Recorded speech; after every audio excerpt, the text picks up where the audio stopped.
এই রঘুনাথ দাসের বৈরাগ্য। মাইরা, বৈরাগ্য মানে কি? সংসার ধর্ম ত্যাগ করে চলে যাওয়া নয়, এইটা মাথায় রাখবেন। সংসার ধর্ম ত্যাগ করে চলে যাওয়াকে বৈরাগ্য বলে না। সংসারের থেকে বৈরাগ্য পালন করা যায়, কারণ কলিযুগে সন্ন্যাস নিষিদ্ধ। তাহলে সংসার ধর্ম ত্যাগ করে, বউ বাবা মাকে ত্যাগ করে দিয়ে সন্ন্যাসে যাওয়া যাবে না। তাহলে সংসারের থেকে সন্ন্যাসী হওয়া যায়। কিরকম? মানে সমস্ত বিষয় থেকে বাবা নিজেকে গুটিয়ে নিতে হবে। ভালো করে আস্বাদন করবেন বাবা, সমস্ত বিষয় থেকে নিজেকে গুটিয়ে নিতে হবে। মানে যত জগতে বিষয় বৈভব আছে সব থেকে যদি তুমি নিজেকে একাকী করে দিতে পারো, গুটিয়ে নিতে পারো, তাহলে জানবে তুমি সংসারে থেকে বৈরাগ্য পালন করতে পারছো। যেমন ধরুন, প্রথম তোমার এই জিহ্বার লালসা চলে যাবে। দেখবেন যারা ভক্তিপথে আগিয়েছে না, তারা ওই যে রবিবার হলে মাংস রান্না করে খেতেই হবে, ভজনপতি আগালে ওই রবিবারের কথা আর সোমবারের কথা মনে থাকবে না, রোজই একই দিন হবে। ভজনপথে যারা নেমেছি রোজই ওই রবিবার হবে, আর রোজই সোমবার হবে, রোজ বৃহস্পতিবার হবে। কিরকম? যেদিন জিহ্বার লালসা চলে যাবে, মানে কোন রকমে বাবা বাঁচতে হবে। আর কলির মানুষ অন্নগত প্রাণ, একটু অন্ন ব্যঞ্জন বা একটু ওই আলু সিদ্ধ অন্ন হলেই হয়ে যাবে, মানে পেটটা ভরার মতো। মানে কোন জিনিসে তোমার লালসা থাকবে না, সেদিন তুমি জানবে তোমার জিহ্বার বৈরাগ্য হয়ে গেছে। যেদিন তোমার এই কর্ণ কোনো আজে বাজে কথা শুনবে না, শুধু ভাগবত পাঠ যেখানে হবে, কৃষ্ণ কথা, হরি কথা, যে ভক্তের সঙ্গ পেলে বাবা ভগবানের নিয়ে আলোচনা হবে, তোমার কান সেই দিকে ছুটবে, তোমার চোখ সাধুগুরু বৈষ্ণবের চরণ দর্শন করবে, ভগবানের দর্শন করবে, এছাড়া আর অন্য কিছু ভালো লাগবে না। যেদিন তোমার এই অঙ্গ কেউ পরশ করলে তুমি অনুভব করতে পারবে না যে কেউ আমাকে ছুঁলো বা পরশ করলো, যেদিন তোমার অঙ্গ পরশ থেকে দূরীভূত হবে, সেদিন জানবে এই স্পর্শ আজকের হয়ে গেল বৈরাগ্য। আবার মনে রাখবে, যেদিন তোমার মন সব চিন্তা থেকে দূরীভূত, শুধু একটাই চিন্তা, আমি কি তারে পাবো না, যেদিন এই চিন্তা এসে যাবে তোমার মনেরও বৈরাগ্য হয়ে যাবে। তো এই রঘুনাথ দাস এর চরিত্র শ্রবণ করলে বাবা আপনারা অবাক হয়ে যাবে। অতটুকু ছেলে, শুধু ওইটুকু বলা ভুল হবে, জমিদারের ছেলে, যার বাবা মাদের স্বর্গের ইন্দ্রের মতো সম্পত্তি ছিল, ইন্দ্রের মতো সম্পত্তি। মানে সারা দিনে আয় ছিল 12 লক্ষ স্বর্ণ মুদ্রা, 4 লক্ষ বাবা, মানে 8 লক্ষ স্বর্ণ মুদ্রা শুধু নবাবকে কর দিত। মানে ভাবতে পারছো, মানে কত জমিদার, মানে কত ধনী। সেই ধনীর ঘরের ছেলে ছিল রঘুনাথ দাস। এই রঘুনাথ দাস এসেছিল কোথায়? আমাদের বাংলার মাটিতে। মা, যেমন এই বাংলার মাটিতে অনেকে যাবেন হুগলি জেলা, হুগলি জেলায় বাবা একটা বড় তীর্থস্থান আছে, বাবা তারকেশ্বরের মন্দির। অনেকে আমরা গেছি বাবা তারকেশ্বরের মন্দির। আবার এই হুগলি জেলায় আরো একটা জায়গা আছে, যেটা হচ্ছে হুগলি জেলায় খানাকুল, সেই জায়গাটা হচ্ছে অভিরাম ঠাকুরের শ্রীপাদ। এই অভিরাম ঠাকুরের শ্রীপাদ, অভিরামটাকে না শ্রীদাম সখা, এই শ্রীদাম সখার নাম হচ্ছে কলিতে অভিরাম ঠাকুর। আবার এই হুগলি জেলার মাটিতে যেখানে রঘুনাথ দাস জন্ম নিয়েছিল, একটা কথা মনে রাখবেন মা, আমাদের যদি পরপর কন্যা সন্তান হয়, তবু কিন্তু একটা পুত্রের জন্য আমরা 7 ঠাকুরের কাছে মানত করব, করি না? ঠাকুরই যেন আমার বংশে একটা সন্তান আসে, পুত্র সন্তান। কি গো মায়েরা, কাঁদি তো? বলো তো কেন কাঁদি? পুত্রের জন্য। ছেলে বৌমা ভাত দেবে বলে, ভাত দেবে, উল্টে তোমাকে রেঁধে খাওয়াতে হবে। তাহলে কি ছেলে তোমার মুখে আগুন দেবে ওর জন্য? ছেলে পিণ্ড দেবে ওর জন্য? না। তাহলে ছেলে কেন? আমার অবর্তমানে আমার গোবিন্দের সেবা পূজাটা যেন করতে পারে।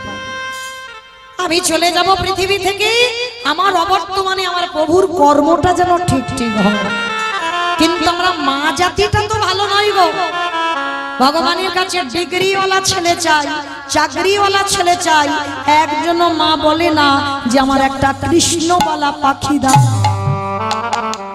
দরকার নেই 10-5টা ছেলে, একটা ছেলে যদি ছেলের মতো ছেলে হয়, যে বাবা মার দুঃখে দুঃখী হয়, বাবা মা কষ্ট পেলে যদি সন্তান কষ্ট পায়, তবে তোমার সেই সন্তান জন্ম দেওয়া সার্থকতা হবে। আর শুধু বাবা এত এত ডিগ্রি তৈরি করেছ, কিন্তু বাবা মাকে সম্মান করে না, সাধুগুরু বৈষ্ণব দেখলে নত হতে জানে না, সেই সন্তানকে জন্ম দেওয়াটাই বৃথা হয়ে যায়।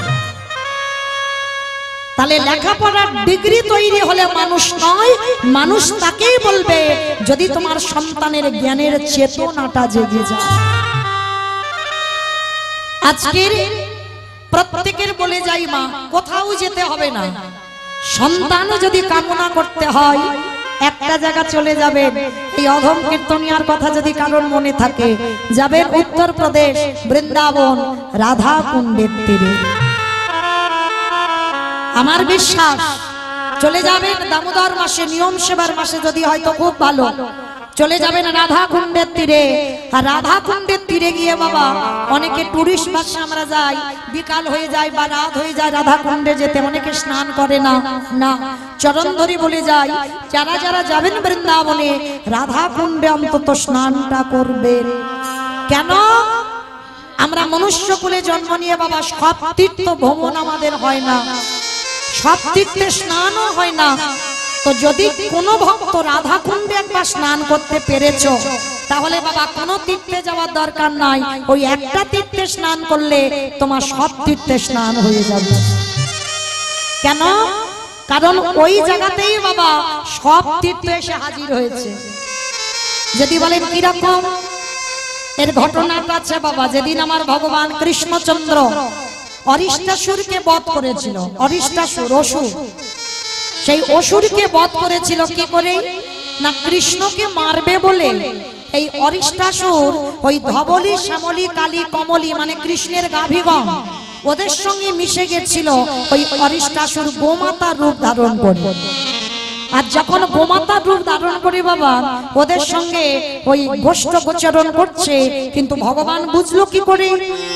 ভগবান বুঝতে পেরেছিল প্রত্যেকটা গাভীর ছায়া পড়ছে মাটিতে, কিন্তু অরিষ্টাসুর তার অঙ্গের ছায়া কিন্তু পড়ছে না। তখন আমার ভগবান বুঝতে পেরেছিল এ যেমন তেমন নয়, এ নিশ্চয়ই কোনো অসুর হবে। আর যেই না বলেছে অসুর হবে, ভগবান কি করেছে ওই গোমাতাকে মানে অরিষ্টাসুরকে একেবারে হাতে করে তুলে নিয়ে বন বন করে ঘোরাতে ঘোরাতে একেবারে মাটিতে আছাড় দিল, মানে গোমাতার মৃত্যু হয়ে গেল। আর যখন অরিষ্টাসুর বধ হলো, আমার শ্রীমতী রাধারানী আমার গোবিন্দকে বলেছিল দাঁড়াও দাঁড়াও দাঁড়াও দাঁড়াও, আর কোনোদিন তুমি আমাকে পরশ করবে না রাধে। আমি তোমাকে পরশ করব না কেন?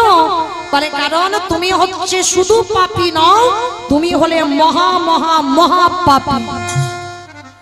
ওমা, আমি আবার মহা পাপ করলাম কবে? কল্যাণ করনি, তুমি একটা গোমাতাকে হত্যা করেছো। বলে আরে ওটা গোমাতা নয়, ওটা তো অরিষ্টাসুর ছিল, গোমাতার রূপ ধরেছিল, ওটা তো আমার গাভী নয়, ওটা অসুর ছিল। রাধারানী বলেছিল বধূ হে, ওটা অসুর হতে পারে, কিন্তু গোমাতার রূপে যে ধারণ করেছিল, আরে তুমি ভগবান হয়ে, তুমি ভগবান হয়ে তুমি ওই গোমাতাকে হত্যা করে তুমি ব্রহ্ম শাপে লিপ্ত হয়েছ, তোমার সর্বশরীরটা পাপী হয়ে গেল। আচ্ছা রাধে, তাহলে আমি পাপ করে ফেলেছি, এখন কি করতে হবে বলে দাও।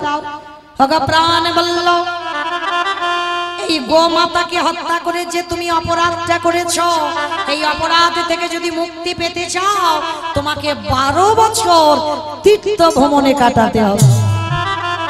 আর 12 বছর তোমাকে তীর্থে তীর্থে স্নান করতে হবে। আজ রাধারানীর চরণ ধরে বলল রাধে গো, আমি একে পলক তোমাকে না দেখলে থাকতে পারি না, থাকতে পারি না। ওগো আমার প্রেমময়ী, ওগো আমার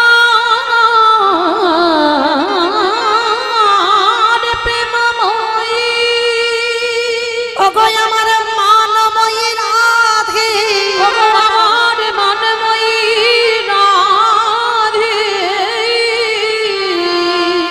আমি পারবো না, 12 বছর তোমায় ছেড়ে আমি তীর্থে তীর্থে ঘুরতে পারবো না। আচ্ছা রাধে, একটা কথা বলবো, বলো কি কথা? আচ্ছা রাধে, যদি আমি সব তীর্থকে যদি এক জায়গায় এনে হাজির করি, রাধারানী বলছে না এটা মন্দ নয়, তবে আমি কিন্তু দেখে নেব যে সব তীর্থ এলো কিনা। তাই এবার গোবিন্দ আমার স্মরণ করলো, সমস্ত তীর্থ নিজ নিজ রূপ ধারণ করে এসেছে, আর ভগবান নিজের মুরলী দিয়ে একটা সরোবর খনন করেছে। সমস্ত তীর্থকে বললেন আমি পাপ করেছি, তোমরা জল হয়ে এই কুণ্ডে এসো, আমি স্নান করব।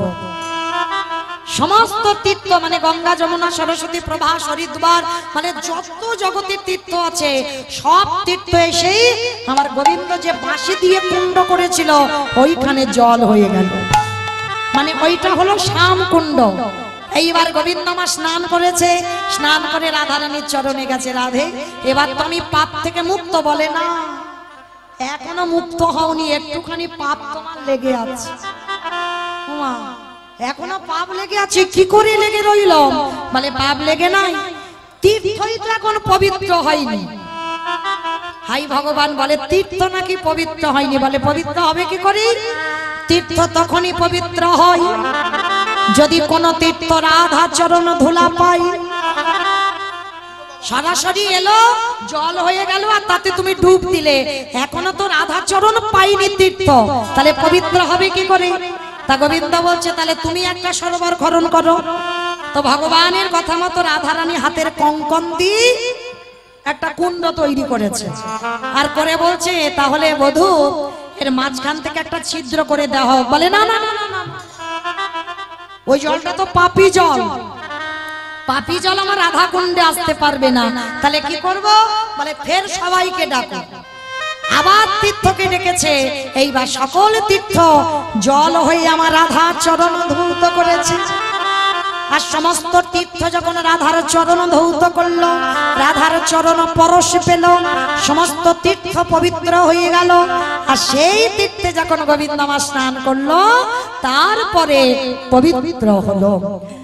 এর জন্য মা সকল তীর্থ আমার ওই রাধা কুণ্ডে সেই প্রবেশ করেছে, আর সব থেকে পবিত্র জল আমার রাধা কুণ্ডের জল।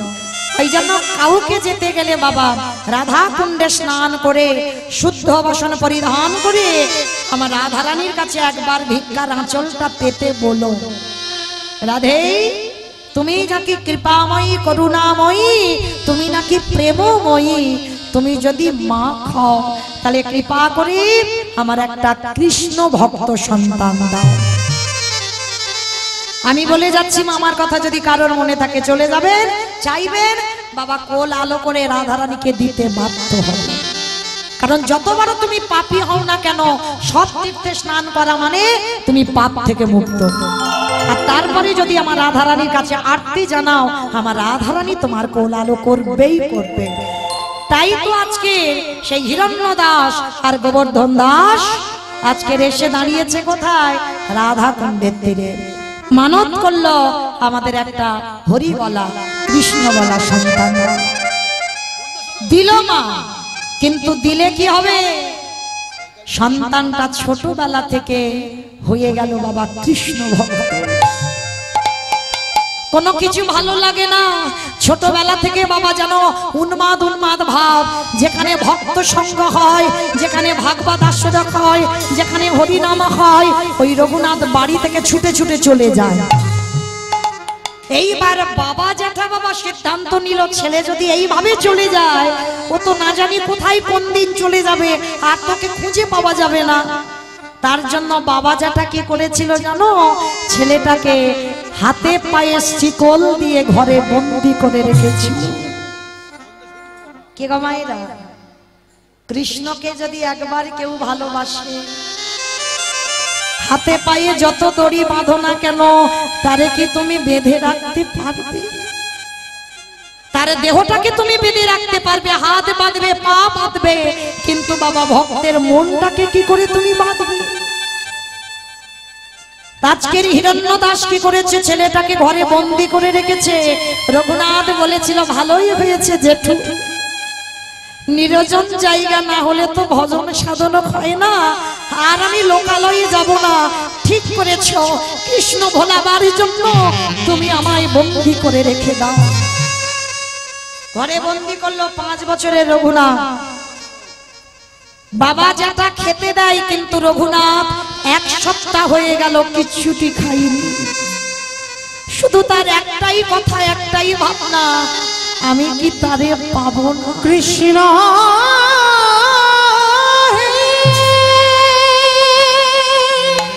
আমি কি তারে পাবো না? দেখা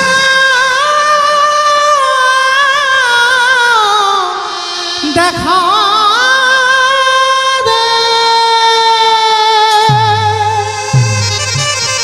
হরে কৃষ্ণ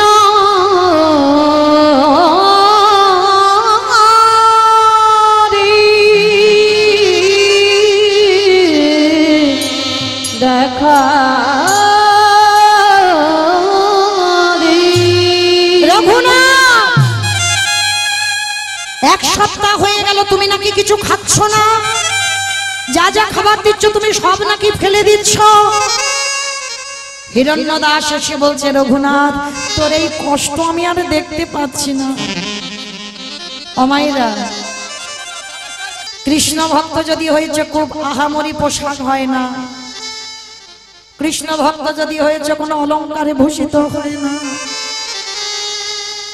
রঘুনাথ কঙ্কাল সার দেহ, পরনে একটা অন্তর্বাস একটা বহির্বাস পরে আছে। ওই রঘুনাথ, ওই জ্যাঠামশাই এসে বলছে রঘুনাথ, তোর আর আমি দেখতে পাচ্ছি না, তোর এত কষ্ট। আচ্ছা বাবা, একবার বল না তুই কি চাস আমার কাছে? জ্যাঠামশাই, আমি যা চাইবো তুমি দেবে? দেব বাবা, দেব। 1 সপ্তাহ কিছু খাসনি, না খেয়ে দিয়ে কি করেছিস শরীরটা? আমি তো জেঠু বলছি, আমি হিরণ্যদাস বলছি, বল বাবা তুই কি চাস? জেঠু, ওইভাবে বললে হবে না, তুমি আগে ত্রিসত্য করো, আমি তোমার কাছে যা চাইবো তুমি তাই দেবে।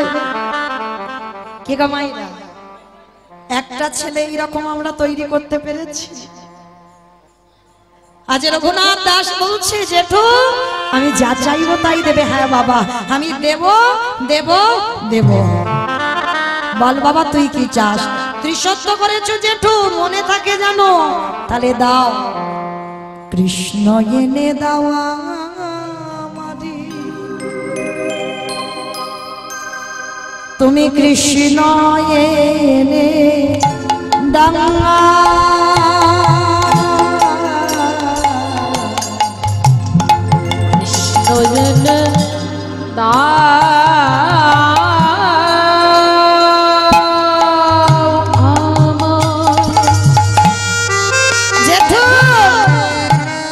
কৃষ্ণ এনে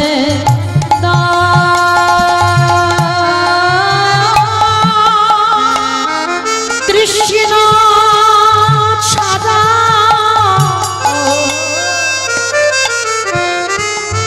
আমার প্রাণে বাঁচে না, আমারে কৃষ্ণ এনে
আমার মনের কথা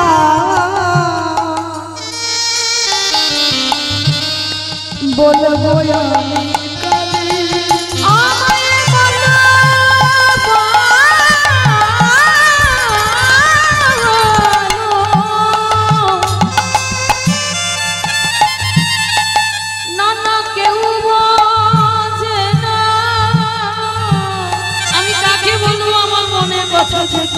আমার মনে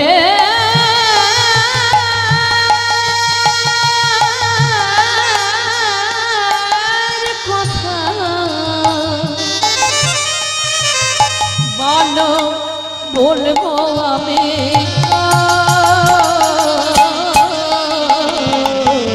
কৃষ্ণ এনে দাও আমারে কৃষ্ণ এনে দাও কৃষ্ণ এনে দাও আমায় কৃষ্ণ এনে দাও এনে দাও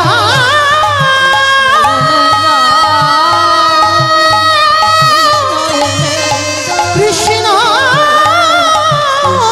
এনে দাও কৃষ্ণ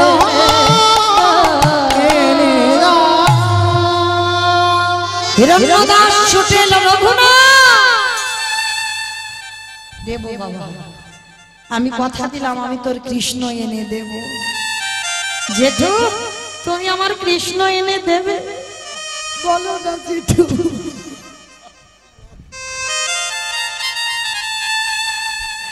ওই কৃষ্ণের জন্য আমার হৃদয়টা কুলি বিকুলি করে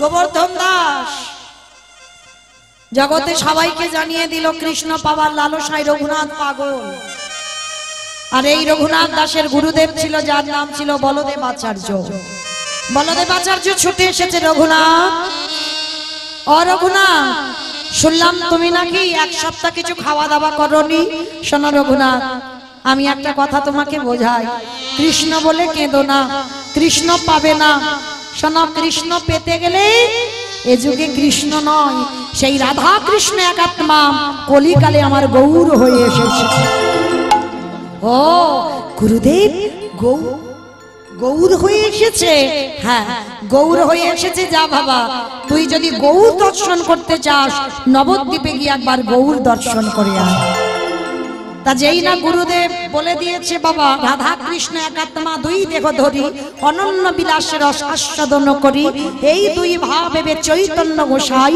ভাব রস আস্বাদিতে দোহে এ কথা কৃষ্ণ কলিকালে গৌর হয়েছে আর সংবাদটা পেয়ে বাবা রঘুনাথ আর বাবা জ্যাঠাকে নিয়ে ওই নবদ্বীপে ছুটে গেছে মহাপ্রভুকে দর্শন করতে আর তখন গিয়ে নবদ্বীপে শুনলো 24 বছর বয়সের নিমাই সন্ন্যাসী হয়ে গেছে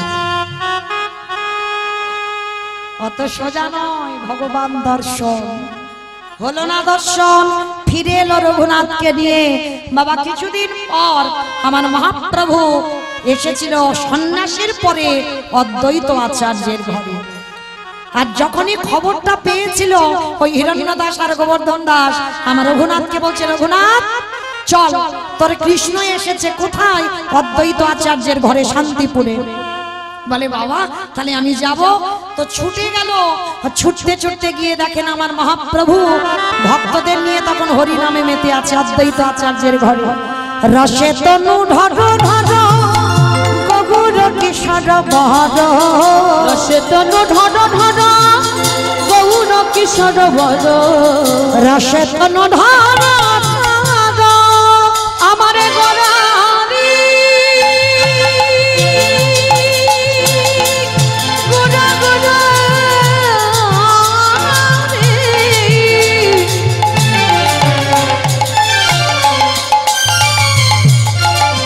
আমারে প্রাণের গোরারি গোরারি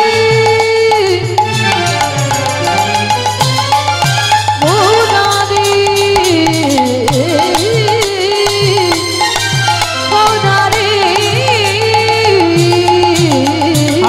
রসে তনু ঢর ঢর গৌর কিশোর বর এবি নামে শ্রীকৃষ্ণ চৈতন্য এবি নামে শ্রীকৃষ্ণ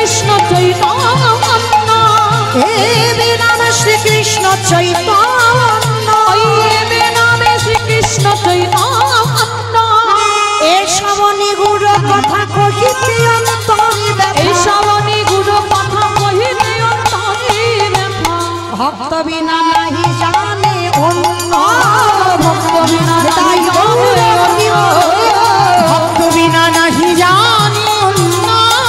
ভক্ত বিনা নাহি জানে অন্য। সবাই গিয়ে বাবা মহাপ্রভু হরিনাম করছে, সবাই গিয়ে বাবা পঞ্চাঙ্গ প্রণাম, মানে হাঁটুটা মাটিতে রেখে প্রণাম। এটা আমাদের নারীদের করতে হয়, আর পুরুষ জাতি এদের বাবা শুয়ে পড়ে দণ্ডবত প্রণাম করার বিধান। নারী জাতিদের কোনোদিন মাটিতে শুয়ে পড়ে প্রণাম নয়, তাদের হাঁটুটা মাটিতে রেখে প্রণাম করতে হয়। কোনোদিন যেন মাটিতে একেবারে দণ্ডবত প্রণাম করো না, এটা নারীদের নিষিদ্ধ। আর পুরুষ যারা হবে তাদের বাবা শুয়ে পড়ে একেবারে দণ্ডবত প্রণাম। যেমন 3 লক্ষ নাম জপ করতো নামাচার্য হরিদাস, হরিদাসের মতো নাম জপ আর কেউ কোনোদিন করতে পারবে না। আর ঠিক এই রঘুনাথ দাসের মতো দণ্ডবত প্রণাম কেউ কোনোদিন করতে পারবে না। যত মহাপ্রভুর ভক্ত ছিল সব থেকে দণ্ডবত প্রণাম এই রঘুনাথ দাস করত। সবাই বাবা হাঁটু মাটিতে রেখে প্রণাম করছে, আর রঘুনাথ একটা ছোট ছেলে ছুটে গিয়ে মহাপ্রভুর কাছে গিয়ে একেবারে মাটিতে শুয়ে পড়ে দণ্ডবত প্রণাম। আর মহাপ্রভু বলছে, আরে দাঁড়া দাঁড়া দাঁড়া দাঁড়া, হাতটা ধরে তুলেছে। অপলক নয়নে চেয়ে আছে রঘুনাথের নয়নের দিকে। ওই যে বললাম ভক্ত ভক্তরে চেনে, নয়নের দিকে তাকিয়ে বলেন, এই তো সেই মাটি, যে মাটিতে বীজ বপন করলে অঙ্কুরিত হবেই হবে। নিতাই চাঁদকে বলল, দাদা যাও, তুমি একবার কৃপা করে আমার যে থালাতে আমি প্রসাদী পাই ওখান থেকে একটু আমার প্রসাদী আমার রঘুনাথকে দিয়ে দাও। হয়ে গেল কৃপা বাবা। আর কিছু পাওয়ার বাকি আছে? মহাপ্রভুর প্রসাদ পাওয়ার জন্য ভক্ত তো লালায়িত। কৃপা হয়ে গেল, প্রথম দর্শনে আমার মহাপ্রভুর উচ্ছিষ্ট রঘুনাথ দাস পেয়ে গেল। বেশ কিছুদিন আমার রঘুনাথ রয়ে গেল প্রভুর চরণ সেবা করছে। এইবার প্রভু বলছে, রঘুনাথ আমি যাব পুরী ধাম, বৃন্দাবন যাত্রা করব, তুমি তোমার আদি সপ্ত গ্রামে ফিরে যাও। না না গৌর, আমি তোমার চরণে এসেছি সবকিছু ত্যাগ করে দিয়ে, আমি তোমার সঙ্গে থাকতে চাই, আমি তোমার সঙ্গে যেতে চাই। রঘুনাথ মর্কট বৈরাগ্য ধারণ করবে না, লোক দেখানি বৈরাগ্য ধারণ করবে না কোনোদিন। যতদিন না তোমার হৃদয়ে বৈরাগ্য আসে কোনোদিন তুমি বৈরাগী হবে না। আর ওই লোক দেখানি বৈরাগ্য, মর্কট বৈরাগ্য, মর্কট মানে বানর। হনুমান বাবা ত্যাগী, বানর হচ্ছে ভোগী। ওই জন্য মহাপ্রভুর কথা, এটা আমার কথা নয়, চৈতন্য ভাগবতের কথা। ওই রঘুনাথকে বলেছিল, তুমি কোনোদিন ভুল করে মর্কট বৈরাগ্য ধারণ করবে না,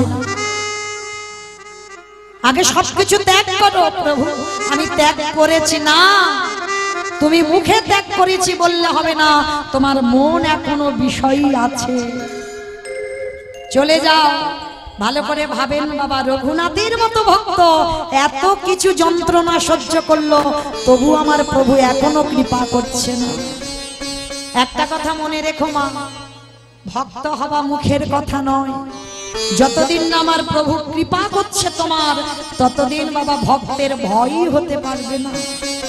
যেদিন ভগবান তোমার হাত ধরে টেনে আনবে, সেদিন তোমার বিষয় বৈভব থেকে একেবারে সরে যাবে, আর কিছু ভালো লাগবে না। এই বিষয় বৈভবে সব তুচ্ছ বলে মনে হবে। থাকবে দেহটা, কিন্তু মনটা তুমি কোনোদিন আর সংসারে দিতে পারবে না, যদি প্রভু তোমায় একবার কৃপা করে দেয়। রঘুনাথ এত ভক্ত, কিন্তু তথাপি আমার ভগবান বলছে, ফিরে যাও। আমি যেদিন মনে করব তোমার সঠিক বৈরাগ্য হয়েছে, সেদিন আমি তোমাকে ঘর থেকে টেনে বের করে নেব। তোমার আসতে হবে না, আমি যাব তোমার কাছে। ফিরে যাও। রঘুনাথ ফিরে গেল ঘরে, কিন্তু ঘরে গেলে কি হবে, মন তো বসে না। মন তো একজনের চরণে দিয়ে দিল, আর বাবা মা সিদ্ধান্ত নিল এই ছেলেকে যদি বেঁধে রাখতে হয় একটা কাজ করতে হবে। কি কাজ? এর কাঁধে বাবা জল চাপিয়ে দিতে হবে। আমার কাঁধে জল চাপানো মানে বোঝো, বিয়ে দিতে হবে। এই কথাটা আমার কথা নয়, আগেকার দিনে ঠাকুমাদের কথা। বলে ছেলে বড্ড উৎপাত করছে, কাঁধে একটা জল চাপা, দেখবি ঠিক হয়ে যাবে। হ্যাঁ, তা রঘুনাথ অমাইরা বাহ্যিক জগতের কোন ছেলেদের মতো উৎপাত নয়। কৃষ্ণ নামে দেখলেই মনে হবে ও পাগল, কারণ কৃষ্ণ ভক্তদের বাবা দেখলে একটু পাগল পাগল মতে মনে হয়। তা রঘুনাথকে দেখলে মনে হবে পাগল। বড়লোকের ছেলে এই রকম যদি ঘুরে ঘুরে বেড়ায়, তা বাবা মা জ্যাঠার কি ভালো লাগে? বলে ওর একটা বিয়ে দেওয়া হোক। দেখবে যদি বিয়ে দেওয়া হয়, ওর মাথা থেকে কৃষ্ণ নামের ভূতটা নেমে যাবে। দেখাশোনা করা হলো, তো দেখাশোনা তো নয় বাবা, এমন মেয়ে দেখেছে বাবা, সে স্বর্গের অপ্সরা হার মেনে যাবে। মানে এমন রূপবতী মেয়ে, মানে স্বর্গের যেন নর্তকী, সেই রকম মেয়ে দেখেছে। কেন বাবা? যাতে রঘুনাথ ওই মেয়েটার প্রেমে পড়ে কৃষ্ণ নাম যেন মাথা থেকে চলে যায়। অত সোজা নয়। একবার যদি কৃষ্ণকে তুমি ভালোবেসেছো, কারণ আমার কৃষ্ণের থেকে আর রূপবান পুরুষ বলো আর নারী বলো, আত্ম পৃথিবীতে কেউ নেই। একবার ওই রূপে যে একবার নয়ন দিয়েছি, তার আর অন্য কিছু ভালো লাগে। তো আজকের রঘুনাথকে বাঁধবার জন্য বিয়ে দিল। মেয়েটার নাম হয়েছিল রত্নাবতী। রত্নাবতী তো বাবা দেওরের রংটা যেন একেবারে সোনার মতো, মানে একবার নয়ন দিলে আর নয়ন ফেরাতে পারবে না, সেই রকম মেয়ে। দিনক্ষণ ঠিক হলো, সিদ্ধান্ত নেওয়া হলো। বরেলো বর, বরেলো বর, বরেলো বর এলো বলে পড়ে গেল সারা গো। উলুধ্বনি মাইরা, বরেলো বর এলো বলে পড়ে গেল সারা। বরেলো বরেলো বলি পড়ে গেল সারা গো। বরেলো বরেলো বলে পড়ে গেল সারা। আরে পাড়া প্রতিবেশী গানা,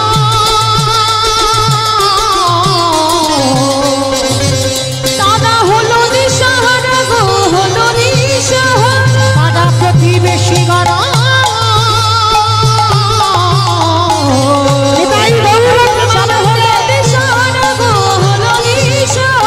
ভাগে বাজে ঢোলক বাজে মাদলের দোল, ঢাকে বাজে ঢোলক বাজে মাদলের দোল। ঢাকে বাজে ঢোলক বাজে মাদলের দোল। ঢাকে বাজে ঢোলক বাজে মাদলের দোল। শঙ্খ ধ্বনি উলুধ্বনি,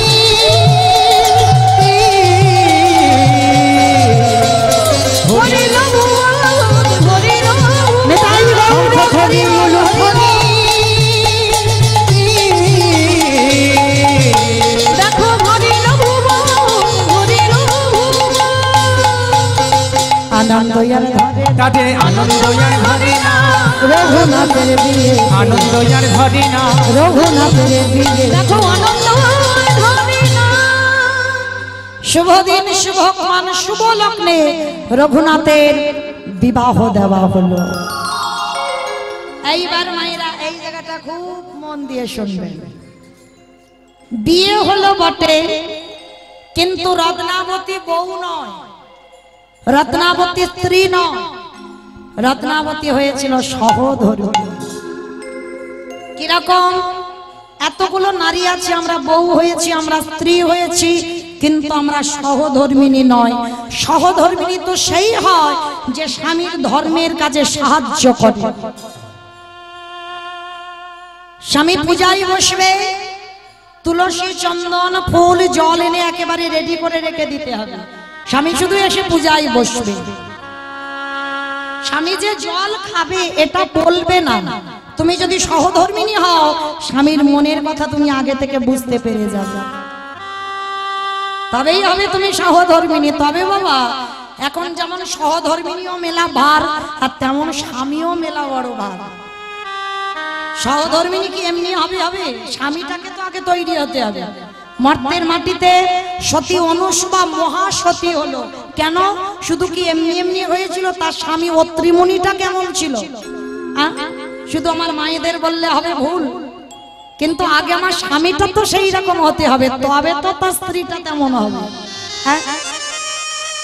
সতী অনুসুয়া এমনি হলো না, সতী হয়েছিল অত্রিমুনির জন্য। অত্রিমুনির চলাটা কেমন ছিল তার অনুকরণ করে আমার সতী অনুসুয়ার চলাটা তেমন ছিল। আজকে লক্ষ্য করি রত্নাবতীও ঠিক তেমনই নারী। রূপবতী হলে কি হবে গো? তার রূপ যেমন ছিল তার গুণটাও ভরপুর ছিল। বিয়ে হলো, পরের দিন হলো কাল রাত্রি, তার পরের দিন হলো মা ফুলসজ্জা রাত। এইবার লক্ষ্য করেন এই ফুলসজ্জা রাত্রে রঘুনাথকে বিয়ে দিয়েছে জোর করে বাবা মা। বিয়ে করতে চাইনি, কৃষ্ণ ভোলাবার জন্য। আর বিয়ে দিয়েছে বটে, কিন্তু বাসর ঘরে একাকে বসে বসে রঘুনাথ পাগলের মতো কাঁদছে।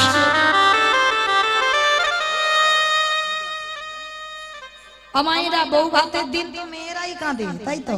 তবু এখন যদি বা কাঁদে না, আগে থেকে অনেকবার দেখাশোনা হয়ে গেছে তো কাঁদবে কেন? আগেকার দিনে ছিল দেখবেন বউ ভাতের দিন এই যে বাপের বাড়ি থেকে লোকজন যায় না, যখন চলে আসবে না মেয়েরা কেঁদে পাগল হয়ে যায়। কেন? এরা যে চলে গেল একা তো হয়ে গেল। এই নারী জাতির গুলো এমনই গো, সারা জীবন পরাধীন, তাই না? বাপের বাড়ি কাটলো, কিন্তু সেই বাপের ঘর থেকে এলো স্বামীর ঘরে, স্বামী যেটা বলবে সেটা শুনতে হবে। তারপর দেখো একটু তোমার ছেলে বড় হলো, এবার ছেলে যেটা বলবে তোমার সেটা শুনতে হবে।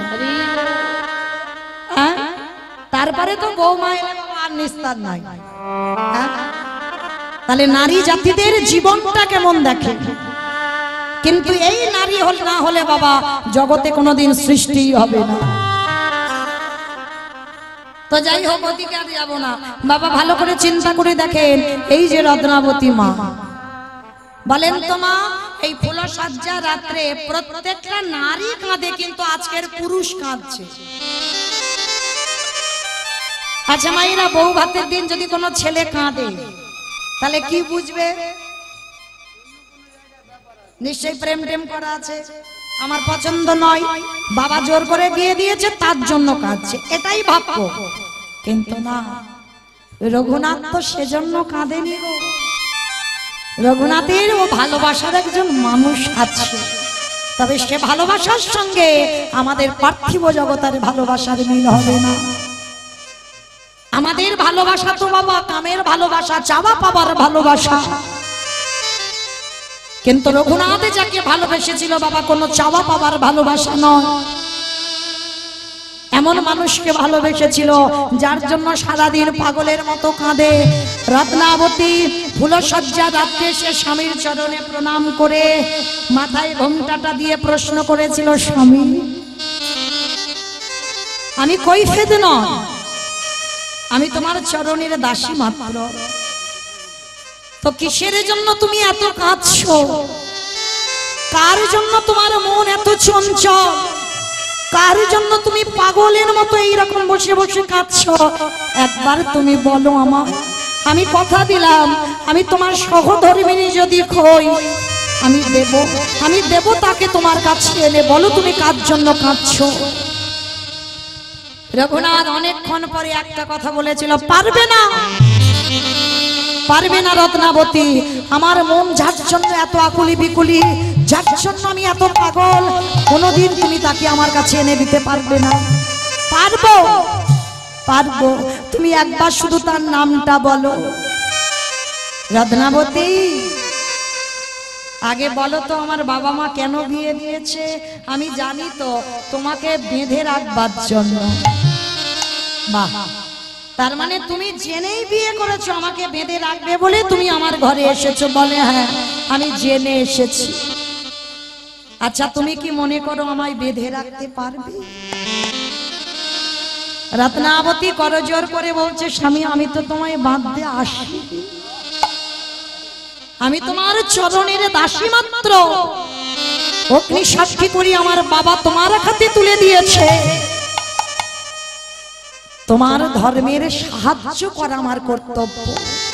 তোমার ধর্মের পথের আমি পথিক হতে চাই। তোমাকে তো কাউকে ভোলাবার জন্য আমি আসি। বাহ বাহ রত্নাবতী, আচ্ছা তাহলে তুমি আমার কে? বলে কেন, আমি তোমার সহধর্মিনী।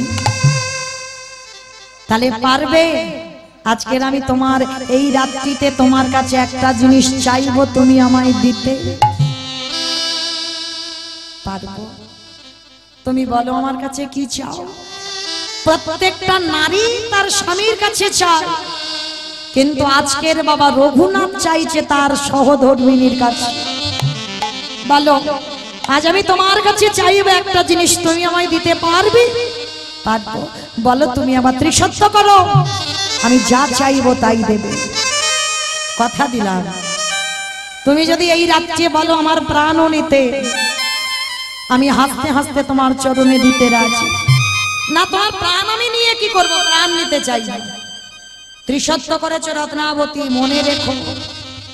তাহলে দাও। দিতে যদি হয়, যার জন্য আমার মন এত আকুলি বিকুলি, যার জন্য আমি পাগল হয়ে গেলাম, সে অন্য কেউ নয়। এই রাত্রিবেলা আমি সংসার ত্যাগ করে আমি কৃষ্ণ চরণে চলে যেতে চাই।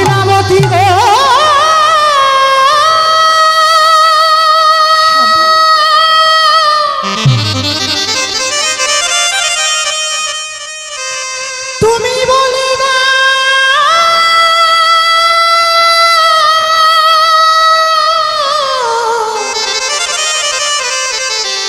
কোথা গেলে কৃষ্ণ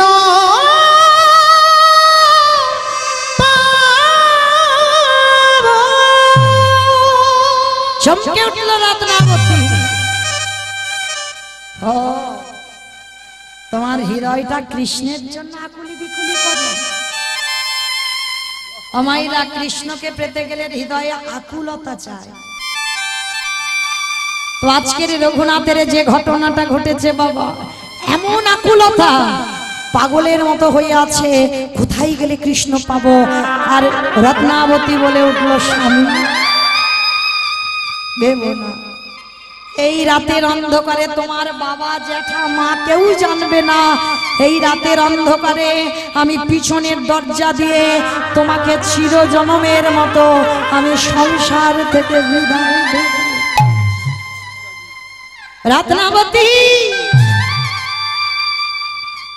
ভেবে বলছো তো আর কোনোদিন তোমার আর আমার দুজনের দেখা হবে না? জানিস তোমার আর আমার কোনোদিন দেখা হবে না। তাতে কি হয়েছে? এই যে 3টে দিনের স্মৃতি, বিয়ে হলো পরের দিন, কাল রাত্রি, আজকের ফুলসজ্জা, যা এই 3 দিনের স্মৃতি নিয়ে সারা জীবনটা আমি কাটিয়ে দেব। কি গো মায়ের, একটা নারীর জীবনে কত বড় ত্যাগ দেখি। সুখ তাতেই পাওয়া যায় যদি বাবা তুমি ত্যাগই করতে পারো। রত্নাবতী বলেছিল এই 3 দিনের স্মৃতি নিয়ে সারা জীবন কাটিয়ে দেব, কিন্তু স্বামী তোমার চরণে আমার একটা নিবেদন, তুমি যদি কোনোদিন কৃষ্ণ পাও, তুমি একবার আমার নামটা তার চরণে জানিয়ে দিও। এ জীবনে তো আমার ভজন হলো না,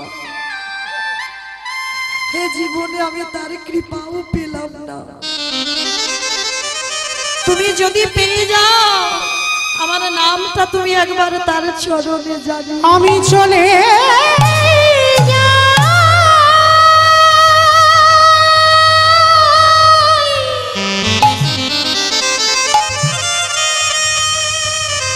রত্নাবতী গো,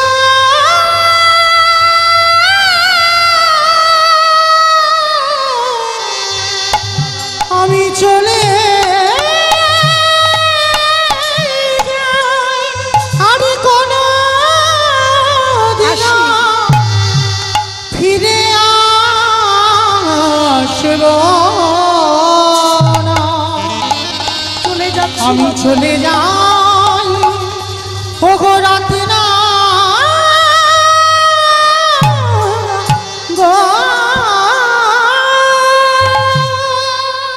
আসি রত্নাবতী, আর কোনদিন তোমার আর আমার দেখা হবে না। আমার জীবন নদী আমি চলে যাচ্ছি। নাইয়া আর যেন আমার পিছনে দেখো না, আমারে ভাবি আমাকে যেতে দাও। সঙ্গ হলি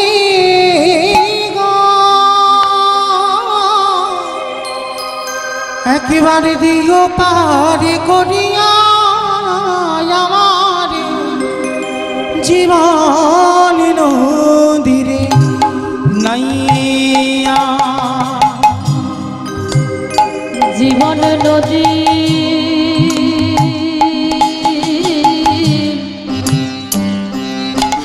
নাইয়া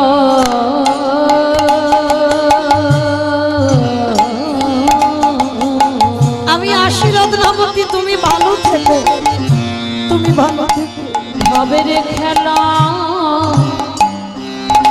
সঙ্গ হলি গো,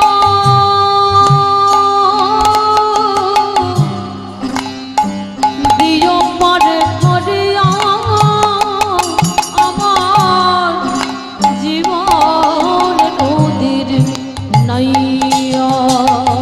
দয়ালে হে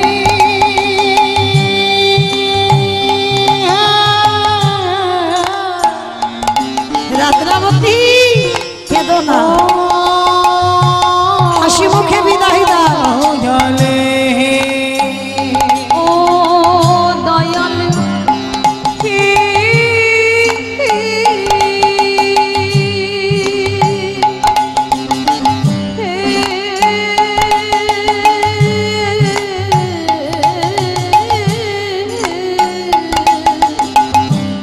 ওরে ও দয়াল হে,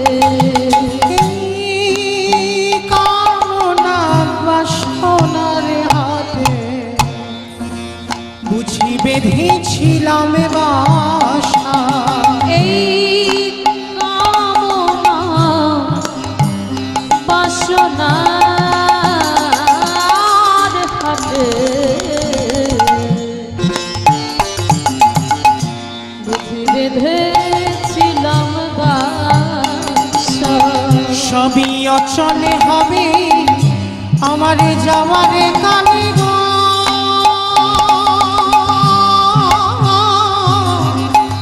একেবারে দেখি নাই ভাবিয়া আমার জীবনে নদীরে নাইয়া। আমার জীবন নদী নিতাই গৌর প্রেমানন্দে হরি বল, হরি বল। দয়া সঙ্গ হলে দয়া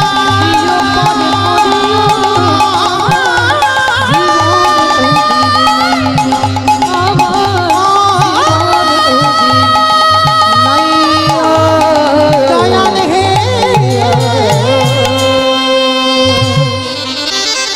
রাতের অন্ধকারে চিরজনমের মতো স্বামীকে বিদায় দিল, আর পিছনের দরজা দিয়ে রঘুনাথ দাস ছুটে চলল জগন্নাথ ধাম, পুরী ধাম।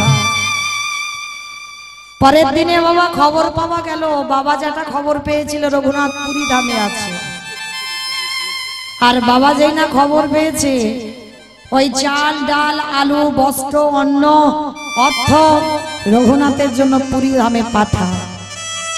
আর রঘুনাথ সেগুলো বাবা বৈষ্ণব সেবা দেয়, সাধু সেবা দেয়, ভক্ত সেবা দেয়। প্রতিদিন রঘুনাথ পুরী ধামে দান করে, মানে বাবা জ্যাঠার পাঠানো জিনিসগুলো নিয়ে পুরীতে দান করে। জমিদারের ছেলে তো, কিন্তু বাবা মহাপ্রভুর আমার এগুলো পছন্দ নয়। মহাপ্রভু একদিন স্বরূপকে ডেকে বলেছিল, স্বরূপ তুমি গিয়ে রঘুনাথকে বলে দিও এগুলো আমি মেনে নিতে পারি না, এগুলো আমার পছন্দ নয়। কেন? ওর বাবা জ্যাঠা ওই আদি সত্যগ্রামে লোকের খেতে দেয়, অন্ন দেয়, বস্ত্র দেয়, অর্থ দেয়, তার জন্য ওর বাবা জ্যাঠার বড় অহংকার। একটা কথা মনে রাখবে বাবা, আমার কথা নয়, মৌমিতা বলছে না, এটা মহাপ্রভুর কথা। কাউকে যদি কিছু দিতে চাও, ডান হাত দেবে যেটা যেন বাম হাত জানতে না পারে। এই কথাটা মনে রাখতে হবে বাবা। অনেকে আছে না স্টেজ তৈরি করে, গরিব দুঃখীদের নাম ধরে ধরে ডাকে, ডেকে বস্ত্র দেয়, কম্বল দেয়, অর্থ দেয়, দেয় না? তাতে কি হয়? এটা আমি বলছি না বাবা, আমার কথা নয়, মহাপ্রভু বলছে। এতে কি হয়? এতে সেই মানুষটাকে অপমান করা হয়। মানে সমাজে জেনে গেল ও গরিব, ও কাঙাল, ও ভিখারি, তার জন্য সবার সামনে তাকে ডেকে অসম্মান করা হয়। কারণ তুমি যদি এত বড় দানি হবে, এত বড় দাতা হবে, তাহলে রাতের অন্ধকারে গিয়ে তার ঘরে গিয়ে দিয়েছো, সেটা লোকের জানার দরকার নাই। লোক কি তোমার কিছু দেবে না কিছু বিচার করবে? বিচারের মালিক তো একজন, যিনি হলো বিশ্বের স্রষ্টা মালিক ভগবান। যদি কারোর কিছু দেবার দরকার হয়, রাতের অন্ধকারে তাকে দাও, যেটা ডান হাত দেবে বাম হাত যেন না জানে, তবেই হবে প্রকৃত তুমি দাতা। তো আজকের মহাপ্রভু বলছে, স্বরূপ তুমি গিয়ে রঘুনাথকে বলে দিও, এগুলো আমি মেনে নিতে পারি না। রঘুনাথ পরের দিন থেকে বাবা কথাটা শোনা মাত্র বন্ধ করে দিয়েছে। খবর পাঠালো আদি সপ্তগ্রামে, বাবা জ্যাঠা যেন কিছু না পাঠায়, আর পাঠায় না। রঘুনাথ কি করে? ওই পরিধামে লোকের দ্বারে দ্বারে ভিক্ষা করে খায়। কি গো, যার বাবার 24 ঘন্টায় 12 লক্ষ স্বর্ণ মুদ্রা আয়, মানে জমিদার ইন্দ্রের মতো সম্পত্তি, যাতা ব্যাপার নয়।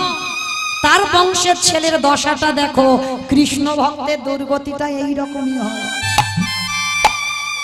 কৃষ্ণ ভক্ত জীবনে পাথর সেটিং করা ঘর করে না।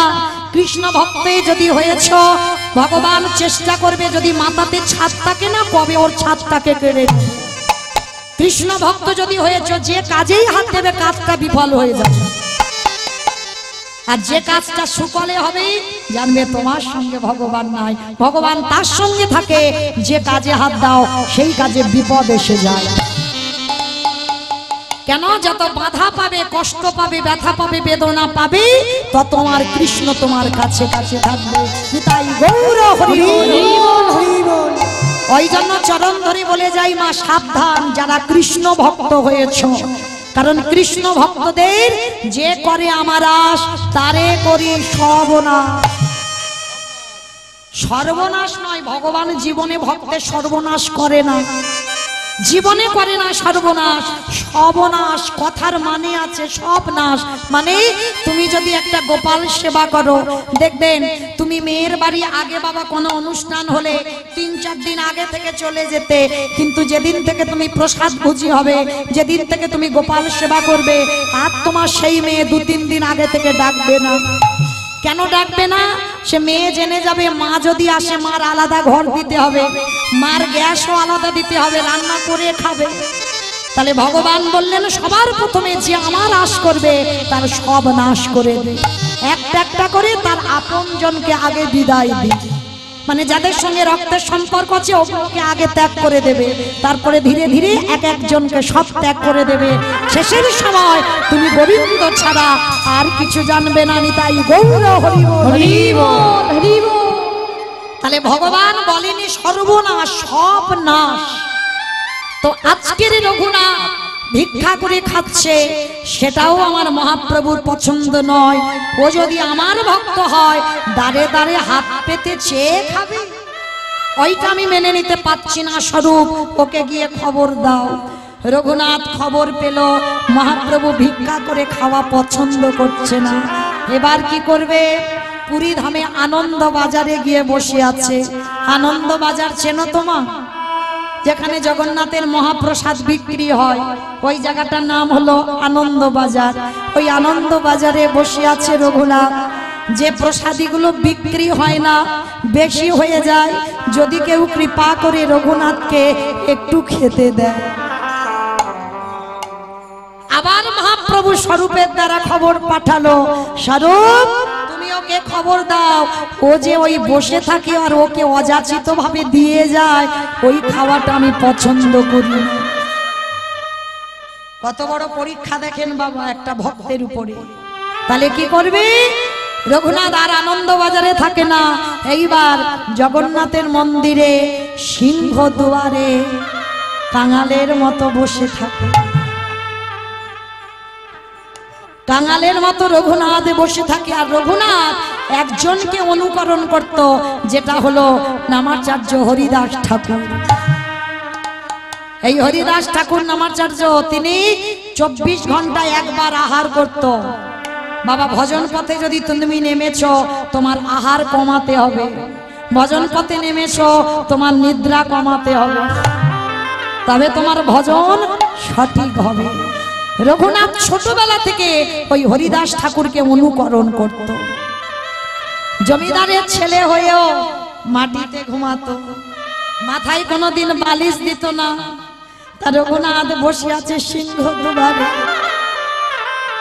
মহাপ্রভু যেগুলো যেগুলো পছন্দ করে না রঘুনাথ সেগুলো করে না। তো বসে আছে, 1 সপ্তাহ হয়ে যাচ্ছে। তো আমায়রা এই যে শিব চতুর্দশী 2 দিন অনেকে পালন করেছে, মানে 2 দিনই খাওয়া হয়নি, হয়নি না? অনেকের হয়েছে, আমার হয়েছে। 2টো দিনই খাওয়া হয়নি, ওই ফল আহার করেছিলাম। একদিন তো নির্জলাই হয়ে গেল। তাহলে মা 2 দিন যদি উপোস হই আমাদের শরীর কত ক্ষীণ হয়ে যায়, কত কষ্ট হয়। আর রঘুনাথ 1 সপ্তাহ কিছু আহার করছে না, আর থাকতে পারছি না। এবার তো উদরে কিছু দিতে হবে, না হলে ভগবানের ভজনটা করবে কি করে? কি খাবে?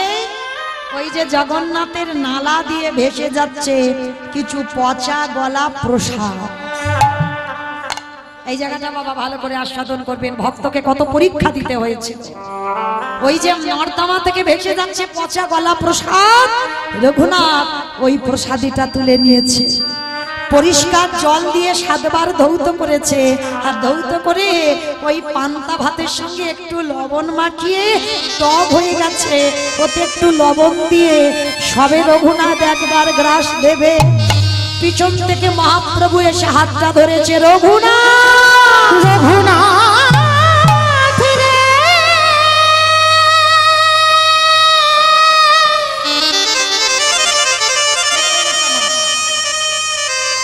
ওরে জগতে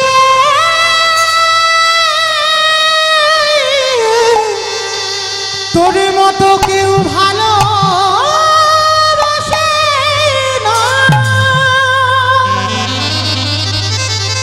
যেই না হাতটা ধরেছে রঘুনাথ।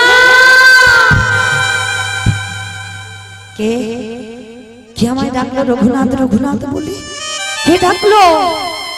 পিছনে তাকিয়ে দেখে আমার চৈতন্য মহাপ্রভু দাঁড়িয়ে আছে, হাতটা চেপে ধরেছে। রঘুনাথকে আর খেতে দিচ্ছে না। এই একা একা খাবি, আমার একটু দিবি না? না প্রভু না, এ তো পচা গলা প্রসাদ, এ বাসি প্রসাদ, এ আমি তোমাকে দেব কি করে? রঘুনাথ, প্রসাদ কোনদিন পচে যায় রে, প্রসাদ কোনদিন বাসি হয় রে, প্রসাদ কোনদিন পচে না, প্রসাদ বাসি হয় না, প্রসাদ প্রসাদই থাকে। আর ভক্ত যখন সেবা করে সেটা হয়ে যায় মহাপ্রসাদ। দে রঘুনাথ ওই প্রসাদ। না না গৌর হরি, আমি এই উচ্ছিষ্ট প্রসাদ দিতে পারবো না। ভগবান ভক্তি নেঠো পাবার জন্য লালায়িত। ভগবান বললেন জগতে যদি একজন শুদ্ধ বৈষ্ণব পেয়ে যায়, জগতে যদি একজন শুদ্ধ ভক্ত পেয়ে যায়, ভগবান বললেন সেই ভক্তের নেঠো পাবার জন্য আমি ঘুরে বেড়াই। ওরে রঘুনাথ রে, হরি বল হরি বল।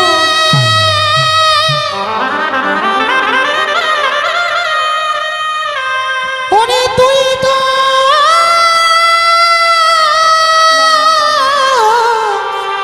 জানিস না আমি যে ভক্ত বড় ভালোবাসি, তাই তো ভক্ত ছাড়া আমি যে রহিতে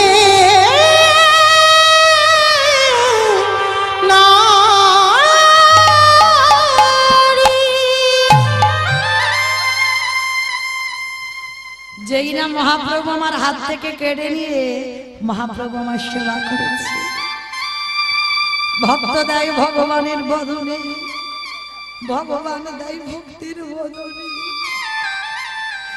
এ যেন মধুর ভাব। রঘুনাথকে বুকে ধরে বলছে, রঘুনাথ আজ হয়েছে তোর প্রকৃত বৈরাগ্য। আমি ভাবিনি রঘুনাথ তোর মতো জমিদারের ছেলে আজকের এত ভজন পথের পথিক হতে পারে। ওরে আয় আয় আয়, ওরে আয় আমার বুকে আয়, একবার আমার কোলে আয়। আজকে চরণ ধরে যখন কাঁদছে আমার এই রঘুনাথ, প্রভু অন্তিম সময়ে তোমার কাছে আমার একটা নিবেদন, আমি যতদিন পৃথিবীতে থাকব তোমার নামে নিতে না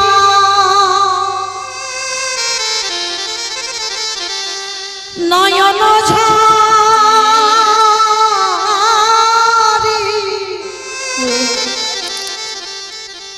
প্রেম বর্ণনা বয়ে যাওয়া। ভগবানের কাছে যদি কোনোদিন কিছু চাইতে হয় একটা জিনিস চেয়েও, দয়াময় চিরকাল করে দাও, করে না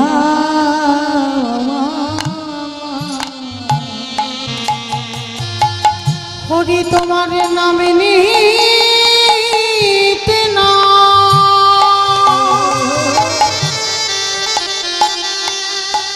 নয়ন ঝরে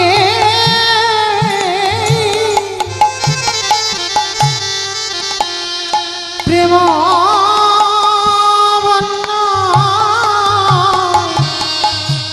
ভেসে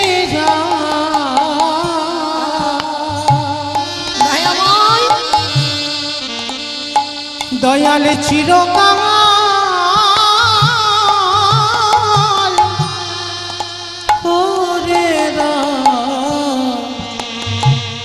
করে দাও ধরা।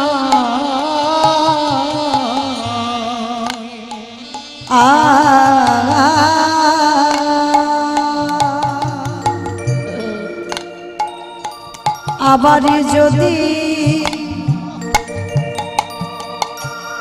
আসি দয়া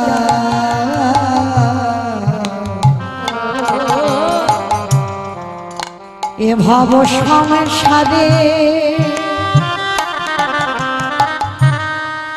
যেন কৃষ্ণ ভগত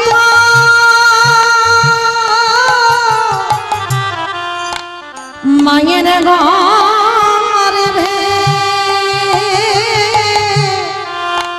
জনম দিও গো আবার যদি আসি দয়া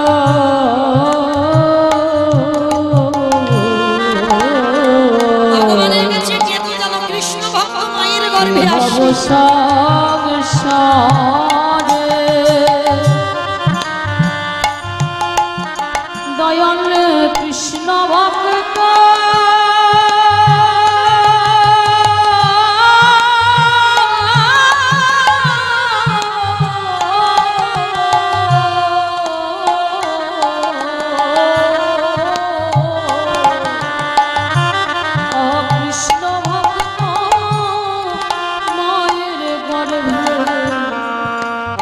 জনম দৌরে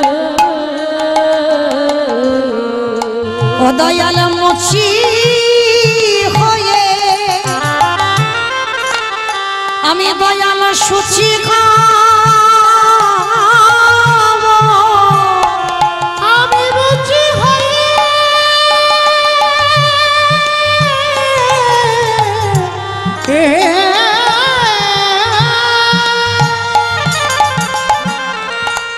আমি মুছি হয়ে সুচি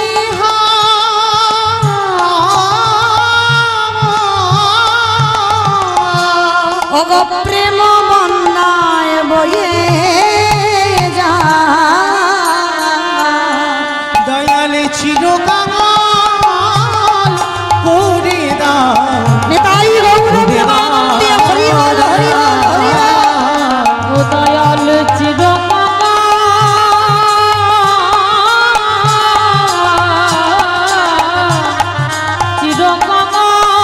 করে দাও দয়া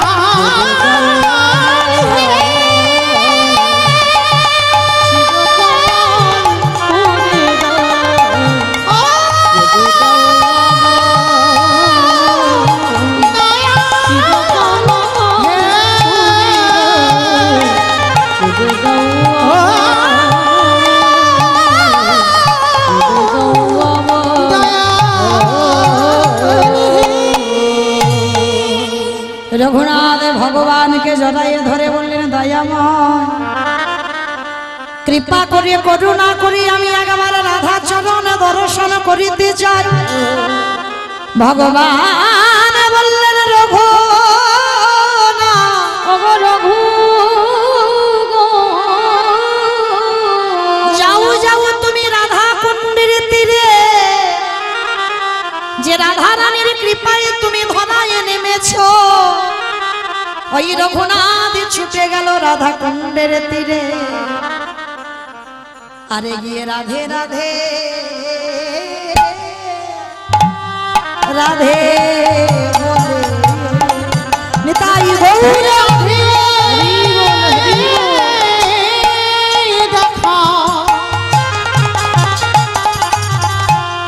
রাধে দেখা দাও বলে। আজ রাধে রাধে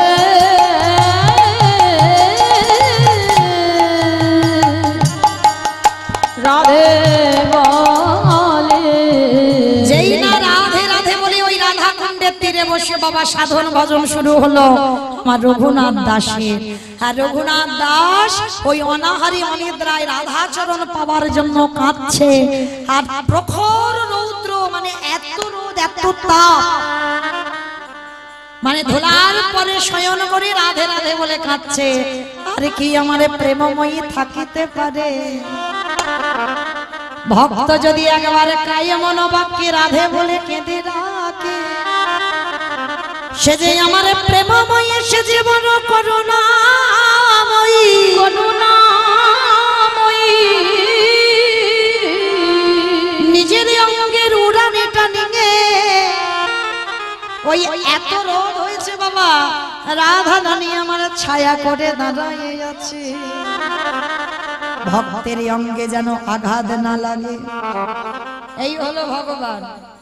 কারণ দেখেছেন বাবা গীতার পাতা ছবিটা হ্যাঁ যদি ছবি শুধু দেখো হবে না একটু অনুভব করতে হবে। ভগবান ঘোড়ার লাগাম ধরে আছে আরে পিছনে দাঁড়ায় আছে তৃতীয় পাণ্ডব অর্জুন অর্জুনের মাথায় ছাতা আছে আমার ভগবানের মাথায় ছাতা না।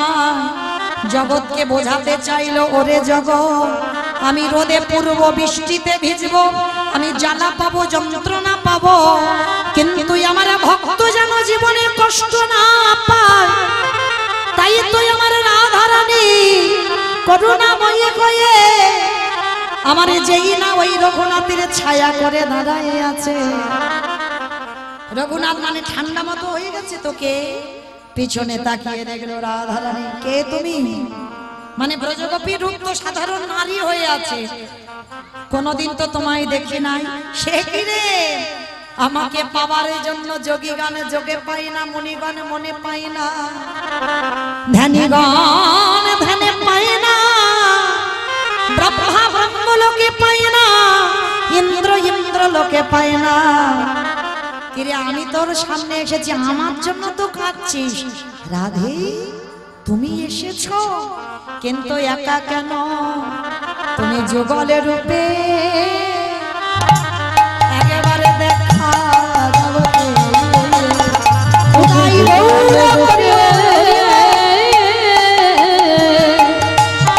দেখা দাও আমি যে যুগলের চরণ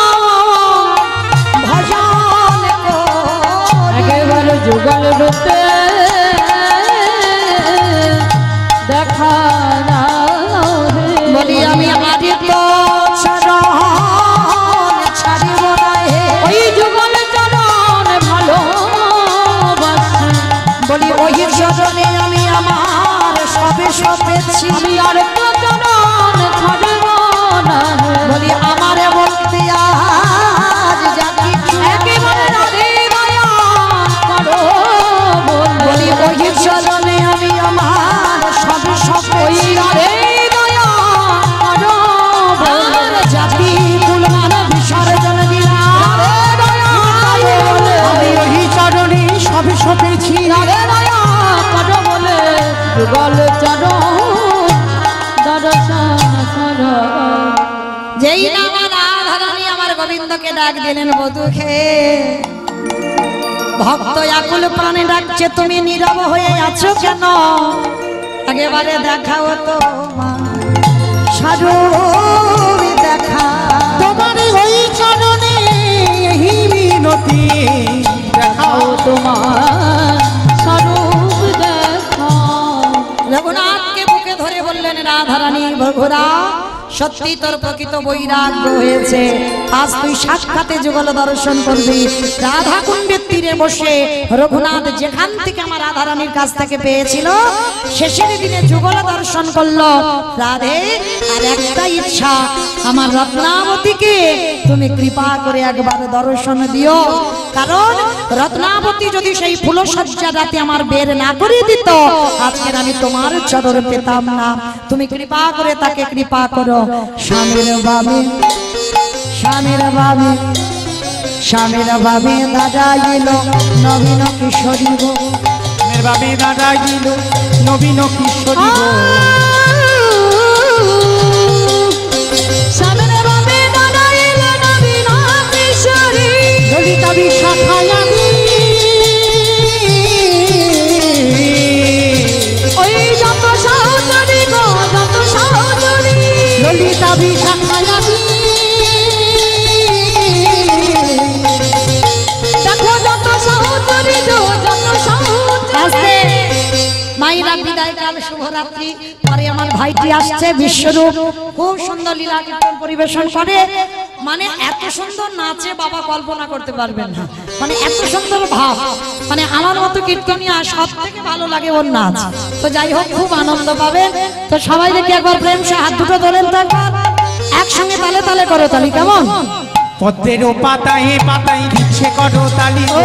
পদ্মের পাতায় পাতায় দিচ্ছে করতালি, পদ্মের পাতায় পাতায় দিচ্ছে করতালি গো। পদ্মের পাতায় পাতায়